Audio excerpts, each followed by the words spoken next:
সুপ্রিয় দর্শক আসসালামু আলাইকুম। আজকে তৈরি করছি পটেটো ফ্রেঞ্চ ফ্রাই। কোনো প্রকার কর্নফ্লাওয়ার আটা ময়দা ছাড়াই মুচমুচে ফ্রেঞ্চ ফ্রাই তৈরি করে দেখাবো, যেটা কিনা ঠান্ডা হয়ে যাওয়ার পরও মুচমুচে থাকবে। আলু সেদ্ধ করার ঝামেলা ছাড়াই ইনস্ট্যান্ট যখন তখন এটা বানিয়ে খেতে পারবেন। একদম সহজভাবে দেখিয়েছি, আশা করি আপনাদের ভালো লাগবে। আর ভালো লাগলে আমার চ্যানেলটি সাবস্ক্রাইব করে পাশে থাকার অনুরোধ রইল। একটা আমি ভেঙে দেখাচ্ছি, এটা দেখলেই বুঝতে পারবেন কতটা মুচমুচে হয়েছে। তো চলে যাচ্ছি মূল প্রস্তুত প্রণালীতে। এখানে আমি মিডিয়াম সাইজের 2টা আলু কেটে নিয়েছি। ঠিক এমন চেকন করে কেটে নিতে হবে, বেশি মোটা করলে কিন্তু ভেতর থেকেও ক্রিস্পি হবে না। আলুগুলো কেটে ভালো করে ধুয়ে নিয়েছি, আর এরপর আমি একটা টিস্যু দিয়ে আলুগুলো ভালো করে মুছে নিয়েছি। এরপর দিচ্ছি সামান্য লবণ দিয়ে একটু মাখিয়ে নিব, এতে করে অনেকটা পানি বেরিয়ে যাবে।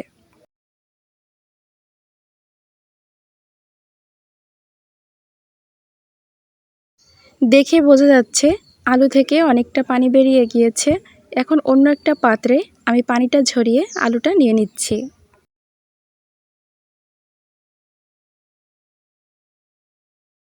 এরপর এখানে অ্যাড করছি 3 চা চামচ চাউলের গুঁড়া। আপনারা চাইলে এখানে আটা, ময়দা অথবা কর্নফ্লাওয়ার দিতে পারেন।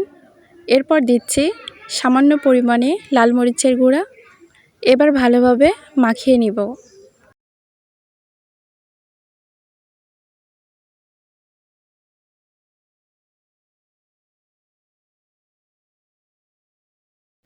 মাখা হয়ে গিয়েছে, আর দেখতেই পাচ্ছেন আলুর গায়ে কিভাবে লেগে আছে।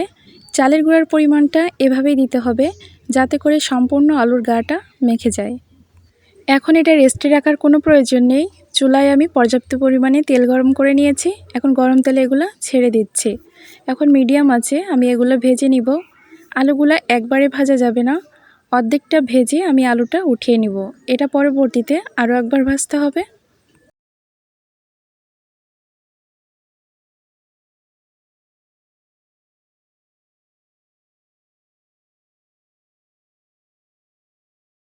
আলুটা আধা ভাজা হয়ে গিয়েছে, এখন তেল ঝরিয়ে আমি এটা উঠিয়ে নিচ্ছি।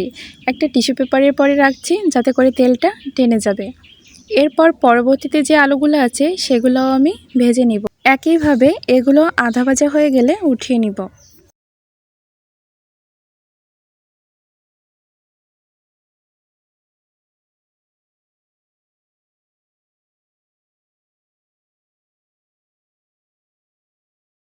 দেখতে পাচ্ছেন ভাজা হয়ে গিয়েছে, আমি উঠিয়ে নিচ্ছি। এর আগে যে আলুগুলো আমি ভেজে রেখেছিলাম সেগুলো এখন আমি ভেজে নিব। এইভাবে দুইবারে ভাজলে আলুটা ভেতর থেকে ক্রিস্পি হবে। ভাজার সময় চুলার জাল কমিয়ে রাখবেন, এতে করে কালারটা যেমন সুন্দর আসবে তেমন মুচমুচিও হবে।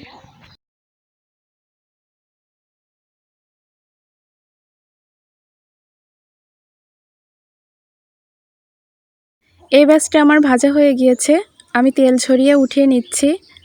এরপর আগে যেগুলো ভেজে রেখেছিলাম সেগুলোও আবার ভেজে নিব।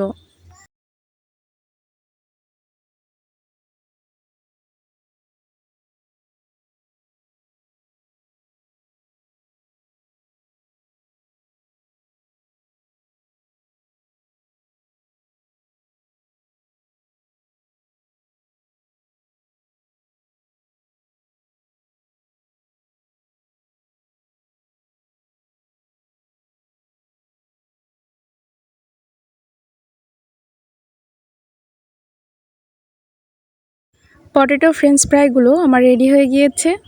আশা করি আমার সহজ রেসিপিটা ভালো লেগেছে। ভালো লাগলে লাইক, কমেন্ট এবং শেয়ার করবেন। তো সবাই ভালো থাকবেন। আবারও চলে আসবো নতুন কোনো রেসিপি নিয়ে। আল্লাহ হাফেজ।